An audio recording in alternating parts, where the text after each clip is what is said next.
was driving to your house, and then I was just outside your house, and I ran over someone. What? Yes! Oh my god! How was this guy? He was tall, he had brown hair, he was wearing jeans, a white t-shirt, a vest, a black vest. And what He did had you a do? beard. He What had did a you beard. do? I freaked out. You left? Yes! You left? Yes! Oh my god, Addie! And then a guy came to help him, but I couldn't stay there. I just left.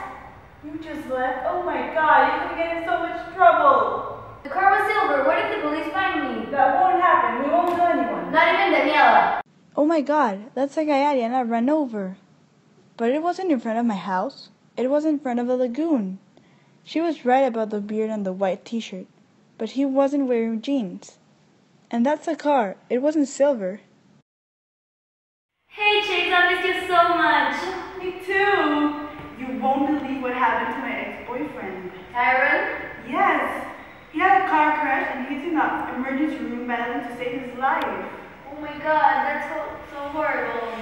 Oh my god, I just remembered the day a few years ago when I was with you, Addie, and suddenly we ran over a guy. Oh no, that's horrible. Where did it happen? It was like in front of a lagoon.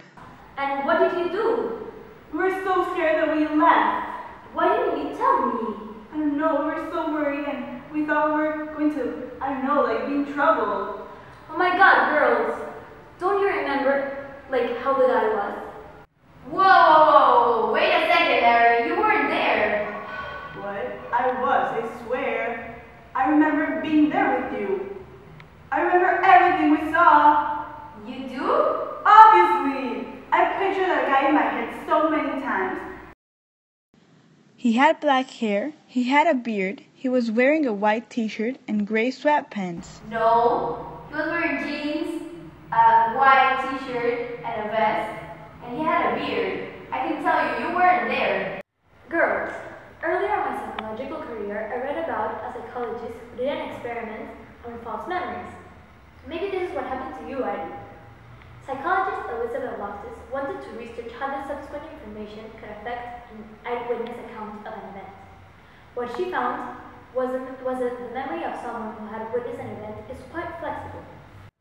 If the same person who witnessed the event is exposed to new information during that interval between witnessing the event and recalling it, the information of the memory event might be modified or changed. This is a Loftus and Palmer experiment that was done in 1974. The experiment was to test the influence of eyewitness testimony by altering the language used in the experiment. In order to perform the experiment, Loftus and Palmer asked people to estimate the speed of a crash by using the different forms of questions. The subjects were asked questions and watched 7 films of traffic accidents presented in different orders on each group. There was one that stated, how was the speed of the car when both of the cars smashed, collided, bumped, hit, or contacted each other? What did they find? What they were able to find is that the verb used to describe the speed of the car affected the participant's memory of the accident. In conclusion, the verb used to describe the car crash altered the subject's perspective of the car crash. Oh, I also read a study about schemas a couple weeks ago. It was done by Bartlett in 1932.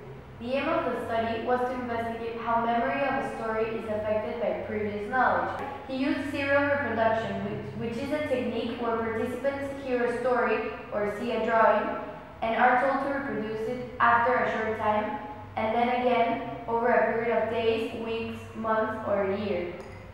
He told participants a Native American legend that is called the War of the Ghost. The participants in the study were British, so for them the story was filled with unknown names and concepts. But what were the results? He found that participants changed the story as they tried to remember it, a process called distortion. Overall, they remembered the main themes of the story, but changed the unfamiliar elements to match their own cultural expectations. So in conclusion, Bartlett formulated the theory of reconstructive memory. This means that memories are not copies of experiences, but rather reconstructions. This doesn't mean that memory is unreliable, but rather that memory can be altered by existing schemas that we have. That's the power of eyewitness testimonies and schemas.